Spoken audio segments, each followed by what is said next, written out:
आणि माझ्या सर्व जमलेल्या मतदार बांधवांनो, भगिनींनो आणि मातांनो,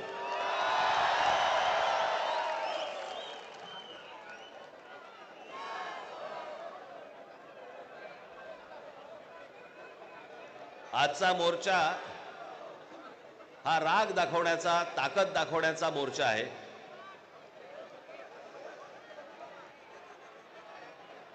मतदारांना ए बाबा तो ड्रोन आहे ना, ड्रोन थोडं डोक्यावर आण, माझ्या वारा पडत होता।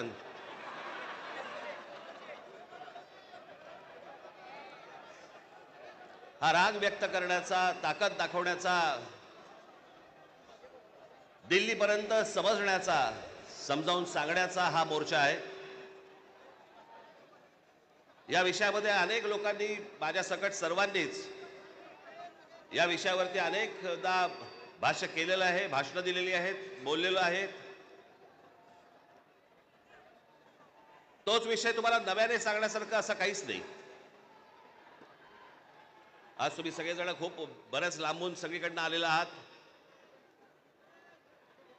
सर्वप्रथम आपणा सर्वांचे मी आभार मानतो की आपण सर्वजण मोठ्या ताकदीने आज इथे मोर्चाला जमलात।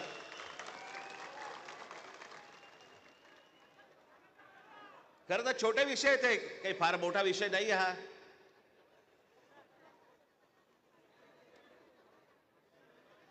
आम्ही बोलतो आहोत, उद्धव ठाकरे बोलतायत, शरद पवार साहेब बोलतायत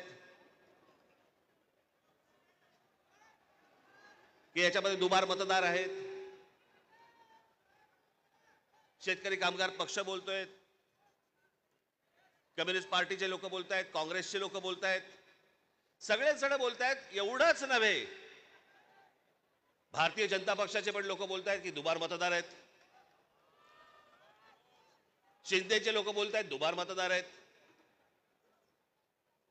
अजित पवारांचे लोक म्हणतायत दुबार मतदार आहेत। अरे मग अडवलंय कोणी? मग हा निवडणूक घेण्याची घाई का करतात? साधी गोष्ट आहे, मतदार याद्या साफ करा आणि मतदार याद्या साफ केल्यानंतर त्या पूर्ण पारदर्शक केल्यावरती मग जेव्हा निवडणुका होतील त्याच्यानंतर यश कोणाचं, अपयश कोणाचं, सगळ्या गोष्टी मान्य। पण सगळं लपून लपून लपून छपून जे चालू आहे ते कशासाठी? पण मी आज 2-3च गोष्टी तुम्हाला आज दाखवण्यासाठी इथे आणलेल्या आहेत।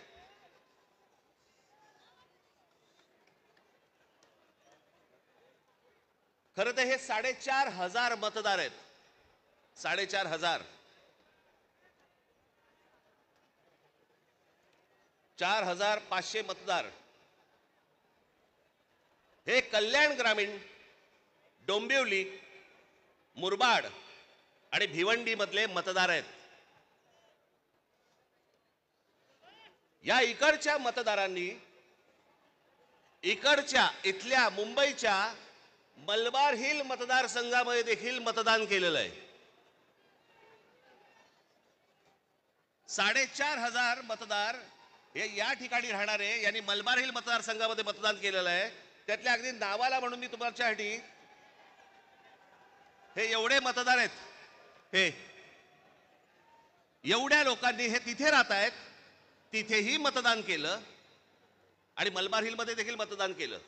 ह्याच्यातली म्हणून मी आता जस्ट फक्त 3 नावं आणली। प्रभाकर तुकाराम पाटील, राम महादू भोईर आणि गजानन पुंडलिक भोईर, ही त्यांची मतदार यादी आहे। या मतदार यादीमध्ये त्यांनी त्या मतदारसंघांमध्ये देखील मतदान केलेलं आहे आणि मलबार हिल मतदारसंघामध्ये देखील मतदान केलेलं आहे। असे लाखो लोक आहेत महाराष्ट्रभर की जे या मतदानासाठी म्हणून वापरले गेले।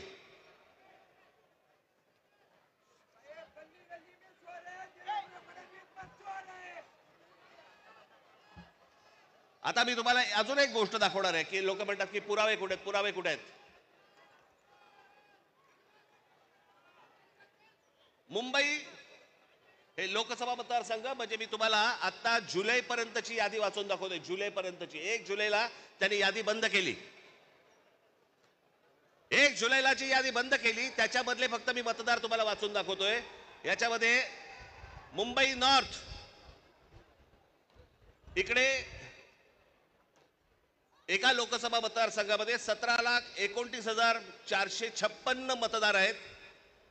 याच्यापैकी 62,370 हे दुबार आहेत.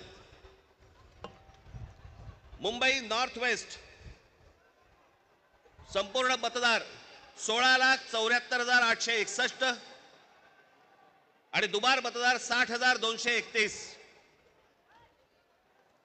मुंबई नॉर्थ ईस्ट पूर्ण मतदार आहेत 15,90,710 आणि दुबार मतदार आहेत 92,983.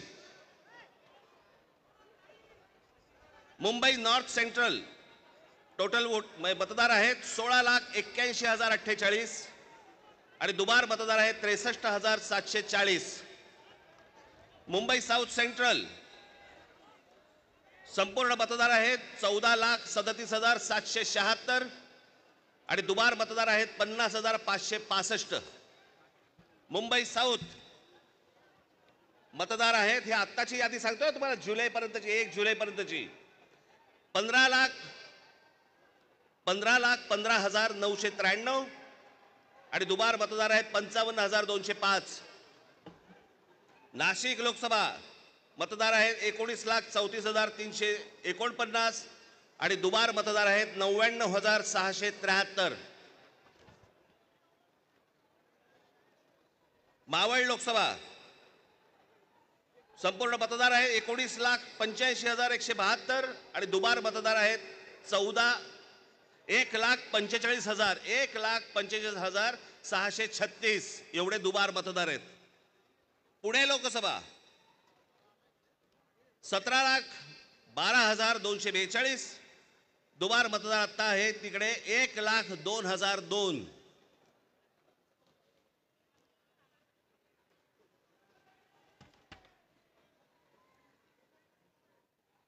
हे ठाणे लोकसभा इथे दुबार मतदार आहेत 2,09,981.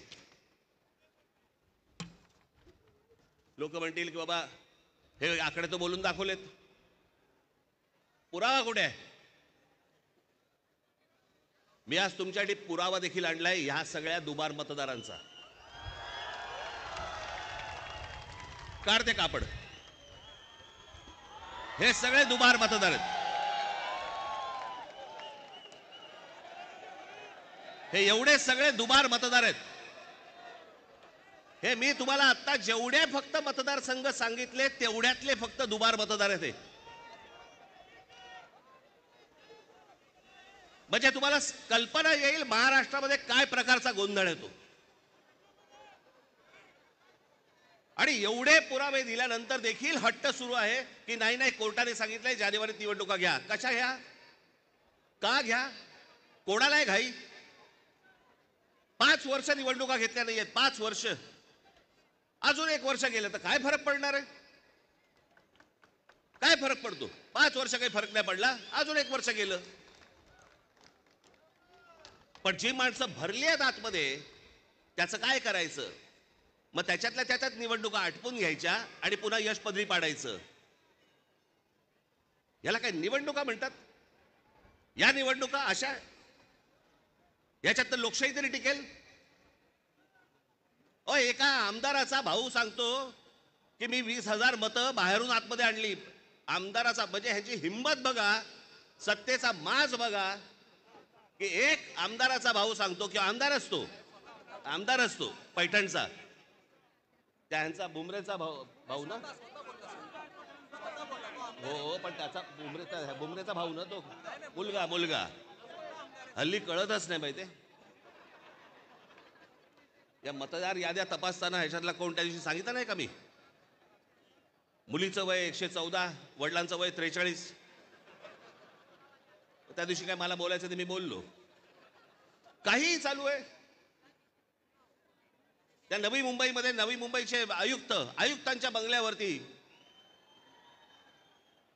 आयुक्तांच्या बंगल्यावरती मतदार नोंदवले गेलेत. कोणीतरी सुलभ शौचालयामध्ये नोंदवला गेला. कुठेही बसलेला दिसला की काही नोंदवायचा का? ही अत्यंत लाजिरवाणी गोष्ट मला असं वाटतं ही देशभर सुरू आहे, प्रत्येक ठिकाणी सुरू आहे, प्रत्येक मतदारापर्यंत समजलंय. परवा दिवशी तर मी त्या मशीन्स, वोटिंग मशीन बद्दल बोललो, मी त्याचं डेमॉन्स्ट्रेशन दिलं. मी हे गेले 2017 पासून ओरडून सांगतोय की ह्याच्यामध्ये गडबड आहे, ह्याच्यामध्ये गोंधळ आहे. अशा प्रकारच्या अहो साधी गोष्ट आहे, 232 आमदार निवडून आल्यानंतर जर महाराष्ट्रामध्ये मातम असेल, महाराष्ट्रामध्ये जर समजा सन्नाटा असेल, महाराष्ट्रामध्ये काहीच नसेल, सगळे जर मतदार हे गोंधळलेल्या अवस्थेमध्ये असतील आणि सगळ्यांना जर आश्चर्य पडलं असेल, अहो निवडून आलेल्यांना चिमटे काढून बघत होते निवडून आलेले लोक की मी कसा आलो निवडून. पण निवडून आलेल्याची सोय अगोदरच झाली होती, त्याच्यामुळे त्याला माहिती नव्हतं की मी निवडून येणार. हे सगळे कारस्थानं, या सगळ्या गोष्टी, ह्या सगळ्या निवडणूक आयोगाच्या मार्फत सगळ्या सुरू आहेत. कशा निवडणुका लढवायच्या मला जरा सांगा. भाई जो मतदार उन्हातारामध्ये रांगेमध्ये उभा राहतो त्याच्या मतांचा अपमान नाही का? म्हणजे मतदारांनी मतदान नोंदवायचं, कुठेही करायचं, पण मॅच अगोदरच फिक्स आहे, त्याच्या मताला काय किंमत आहे? आणि म्हणून मला आपल्याला सांगायचं आहे की आता जी काही कायदेशीर कारवाई प्रोसेसची सुरू आहे, मला असं वाटतं उद्धव ठाकरे आपल्याशी या संदर्भामध्ये बोलतीलच, सांगतीलच आपल्याला, ते सगळ्या गोष्टी सुरू असतील. पण एक गोष्ट आपल्याला सांगतो, जेव्हा कधी निवडणुका होतील, जाता आता फक्त आपल्याला एकच सांगेन, जेव्हा कधी निवडणुका होतील, एक तर पहिल्यांदा तुम्ही घराघरामध्ये जा, सर्वजण याद्यांवरती सगळ्यात जोरात काम करा, चेहरे कळले पाहिजेत, एकेका यादीवरचे सगळ्यांना चेहरे कळले पाहिजेत. ती माणसं तिकडे मतदार नोंदणीची म्हणजे आपलं मतदाराच्या ठिकाणी बसले पाहिजेत. आणि त्यानंतर जर समजा तिकडे हे दुबार तिबार वाले जर आले, तिथेच फोडून काढायचे, बडवायचे आणि मग पोलिसांच्या हातात द्यायचे. त्याशिवाय हे वटणीवरती येणार नाही, त्याशिवाय हा महाराष्ट्रामधला जो चाललेला कारभार आहे हा वटणीवरती येणार नाही. आज आपण सगळेजण इतक्या मोठ्या संख्येने इकडे सगळेजण आलात, मी आपल्या सर्वांचे मी आभार मानतो आणि आपली सर्वांची रजा घेतो. धन्यवाद. जय हिंद, जय महाराष्ट्र.